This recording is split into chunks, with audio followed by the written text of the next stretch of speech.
అరకు చలి ఉత్సవాల్లో పద్మాపురం గార్డెన్లో ఏర్పాటు చేసిన ఫ్లవర్ షో పర్యాటకులను విశేషంగా ఆకట్టుకుంటుంది.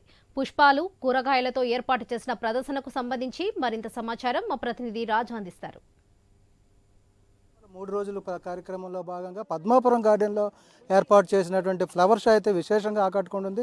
ఇక్కడికి వచ్చినటువంటి పర్యాటకులకి, మహిళలకు కూడా విశేషంగా ఇక్కడ ఉన్నటువంటి ప్రాంతం అంతా కూడా ఆకట్టుకుంటూ కూడా ఆహ్లాదాన్ని పంచుతున్న నేపథ్యంలో ఇక్కడ మనతో పాటు పద్మాపురం గార్డెన్లోనే గిరిజనులు స్వయంగా ఆర్గానిక్ ద్వారా పండించి వాటిని తయారు చేసి తీసుకొచ్చి కొన్ని ప్రదర్శనలు అయితే ఏర్పాటు చేయడం జరిగింది. ఇక్కడ చూసుకోవచ్చు, ఈ ఫ్లవర్స్ అన్నీ కూడా ఇక్కడ తయారు చేసి పెట్టినటువంటి ఈ ఫ్లవర్స్ని అయితే చూడడానికి కూడా చాలామంది ఆసక్తి చూపిస్తున్న పరిస్థితి కనిపిస్తుంది. అదేవిధంగా ఎక్కడెక్కడి నుంచో హైదరాబాద్ నుంచి కూడా ఇక్కడ వరకు వచ్చి వీటిలన్నింటినీ తిలగించే పర్యాటకులు అయితే ఎంతో ఆహ్లాదాన్ని పొందుతున్న నేపథ్యంలో దీనికి సంబంధించి కూడా మనతో మాట్లాడేందుకు నిర్వాహకురాలు శృతి గారు ఉన్నారు. అసలు ఇది ఏంటి ప్రదర్శనలో, ఈ కూరగాయలు ఏంటి, కూరగాయలతో ఎలా తయారు చేశారో తెలుసుకునే ప్రయత్నం చేద్దాం. మేడం చెప్పండి, ఇప్పుడు మీరు ఇక్కడ ఏర్పాటు చేసినటువంటి ప్రదర్శనలు ఏవైతే ఉన్నాయో వీటికి సంబంధించి కూడా ఈ కూరగాయలతో బొమ్మలు తయారు చేసి పెట్టారు. అసలు ఈ ఆలోచన ఎలా వచ్చింది? అరకు చలి ఉత్సవంలో భాగంగా మనం మొదటగా పుష్ప ప్రదర్శన చేయడానికి మన అధికార యంత్రాంగం మనకి ఆదేశాలు జారీ చేశారు. ఏదైతే మా సన్గ్రీన్ కంపెనీ ద్వారా ఇక్కడ మనం పుష్ప ప్రదర్శన చేయడానికి అన్ని ఏర్పాట్లు చేశాము.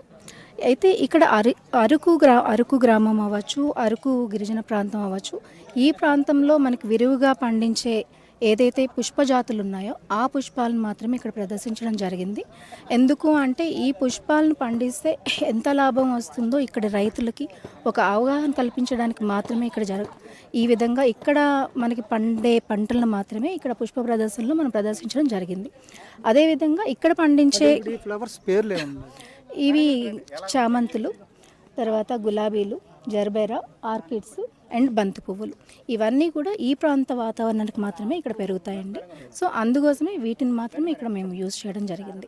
వీటితో పాటు ఇక్కడ కూరగాయలు కూడా అంటే వివిధ రూపాల్లో తయారు చేసి పెట్టడం జరిగింది. ఇవి కూడా ఎక్కడ పండించినవేనా? యాక్చువల్గా మీకు వెజిటబుల్ కార్వింగ్ అనేసరికి చాలా చాలా ఆకృతులు కనిపిస్తాయి, కానీ ఇక్కడ లిమిటెడ్గా కనిపిస్తున్నాయి. దానికి రీజన్ ఏంటంటే ఇక్కడ పండిన కూరగాయలని మాత్రమే మేము ఇక్కడ యూజ్ చేయడం జరిగింది.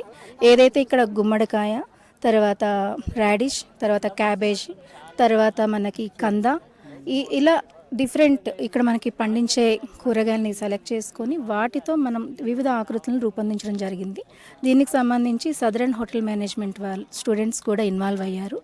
వాళ్ళని కూడా మేము ప్రోత్సహించడానికి కారణం ఏంటి అంటే మన గిరిజన ప్రాంతంలో స్టూడెంట్స్ చదువుతున్నారు, వాళ్ళు అగ్రికల్చర్కి రిలేటెడ్ ఎటువంటి కోర్సులను కూడా చదవడానికి ఆసక్తి చూపట్లేదు, వాళ్ళలో ఒక అవేర్నెస్ కూడా క్రియేట్ చేయవచ్చు అని చెప్పి ఇలా స్టూడెంట్స్ని కూడా మేము ఇందులో భాగస్వామ్యం చేయడం జరిగిందండి.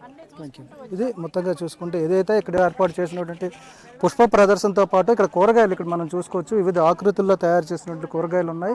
ఇవి కూడా ఇక్కడ ప్రత్యేకంగా గిరిజన ప్రాంతాల్లో పండేటువంటి ఈ కూరగాయలే ఇక్కడ ఏర్పాటు చేసి వచ్చేటువంటి పర్యాటకులకు ఆహ్లాదం పంచడంతో పాటు ఇక్కడ వాతావరణ పరిస్థితులు కూడా వాళ్ళకు వివరించేందుకైతే ఏర్పాట్లు చేయడం జరిగిందని చెప్పి నిర్వాహకురాలు శృతి తెలియజేస్తున్నారు. మరోవైపు దూర ప్రాంతాల నుంచి వచ్చినటువంటి చాలామంది కూడా అంటే చాలా దూర ప్రాంతాల నుంచి వచ్చి వీళ్ళు కూడా ఇక్కడ ఎంతో ఆసక్తిగా చూస్తున్న పరిస్థితిని మనం చూస్తున్నాము. ఇక్కడ ఏదైతే వివిధ రూపాల్లో ఏర్పాటు చేసినటువంటి ఆకృతులు వీళ్ళందరూ కూడా గిరిజనులు స్వయంగా పండించి తయారు చేసినటువంటి ఆకృతులు చూడడానికి వీళ్ళందరూ కూడా ఆసక్తి ప్రదర్శిస్తున్నారు. వాళ్ళతో కూడా మాట్లాడే ప్రయత్నం చేద్దాం. మేడం, ఎక్కడి నుంచి వచ్చారు మీరు?